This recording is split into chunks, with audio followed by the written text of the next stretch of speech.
ரஜினிகாந்த், அனுஷ்கா, சோனம் சின்ஹா ஆகியோர் கலந்து கொண்ட லிங்கா படப்பிடிப்பில் உயரமான இடத்தில் இருந்து விழுந்த தொழிலாளி ஒருவர் படுகாயமடைந்ததால் படப்பிடிப்பில் பெரும் பரபரப்பு ஏற்பட்டது. ஆந்திரா மற்றும் கர்நாடகாவில் ரஜினி நடித்த லிங்கா படத்தின் படப்பிடிப்பு விறுவிறுப்பாக நடைபெற்று வருகிறது.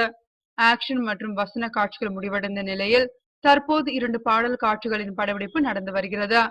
வெளிநாட்டில் இந்த படத்தின் பாடல் காட்சிகளை படப்பிடிப்பு நடத்த திட்டமிட்டுள்ளனர். இந்த நிலையில் ஒரு சில காட்சிகளை ஐதராபாத்தில் படமாக்க இயக்குனர் கே.எஸ். ரவிக்குமார் முடிவு செய்தார். இதற்காக ஐதராபாத்தில் உள்ள ராமோஜிராவ் ஸ்டுடியோவில் பிரம்மாண்ட செட் அமைக்கப்பட்டது. அப்போது செட்டிற்கு மேலிருந்து ஆட்கள் வேலை செய்து கொண்டிருந்தார்கள். 5 மாடி உயரமுள்ள செட் மீது அமர்ந்திருந்த சுதர்ஷன் என்ற தொழிலாளி திடீரென தவறி விழுந்தார். அதை கண்டு படக்குழுவினர் அதிர்ச்சி அடைந்தனர். இந்த விபத்தில் சுதர்ஷன் காலில் எலும்பு முறிவு ஏற்பட்டதுடன் படுகாயமடைந்தார். உடனடியாக ஷூட்டிங் நிறுத்தப்பட்டது. அவரை அருகில் இருந்த மருத்துவமனையில் சேர்த்தனர். டாக்டர்கள் அவருக்கு சிகிச்சை அளித்து வருகின்றனர். இது பற்றி டாக்டர் கூறும்போது, சிகிச்சைக்கு இளைஞர் நன்கு ஒத்துழைக்கிறார். அவரது உயிருக்கு ஆபத்து இல்லை. உயரத்தில் இருந்து விழுந்ததில் காயம் ஏற்பட்டுள்ளது. அவரால் தற்போது நடக்க முடியவில்லை என்று தெரிவித்துள்ளார்.